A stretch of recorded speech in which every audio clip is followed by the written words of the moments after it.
বিশ্ব রাজনীতিতে উত্তেজনা তৈরি হলেই চলে আসে মার্কিন যুক্তরাষ্ট্রের নাম, হোক সেটা মধ্যপ্রাচ্য, ইউরোপ, আফ্রিকা কিংবা এশিয়া। স্বঘোষিত মোড়ল এই রাষ্ট্রের নাক এতটাই লম্বা যে বিশ্বের যে কোনো প্রান্তের যে কোনো অস্থিরতায় মার্কিন মুলুকের উপস্থিতি যেন অবধারিত। এর রেশ ধরেই এশিয়ার নতুন অস্থিরতা যুক্তরাষ্ট্রকেন্দ্রিক হবে তাতে অবাক হওয়ার সুযোগ নেই। সম্প্রতি এশিয়ার শক্তিশালী রাষ্ট্র উত্তর কোরিয়ার পক্ষ থেকে যুক্তরাষ্ট্রের জন্য এসেছে কড়া হুঁশিয়ারি। উত্তর কোরিয়া জানিয়েছে মার্কিন উস্কানির উপযুক্ত জবাব উপযুক্ত সময়ে দেয়া হবে। তবে কি এশিয়া আমেরিকা নতুন সংঘাতের দিকে এগোচ্ছে দ্রুতই?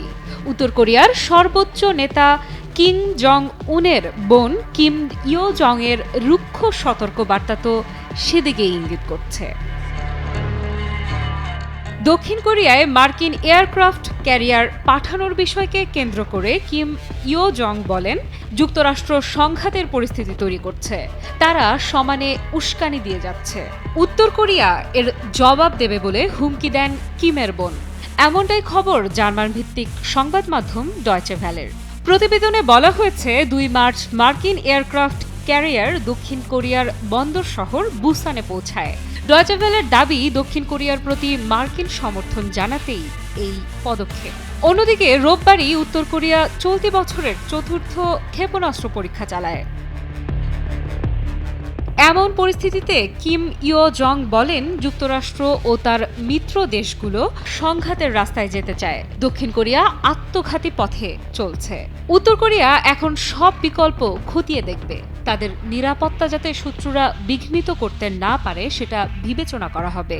যুক্তরাষ্ট্রে নতুন প্রশাসন আসার পর তারা উত্তর কোরিয়ার বিরুদ্ধে রাজনৈতিক ও সামরিক তৎপরতা বাড়িয়েছে।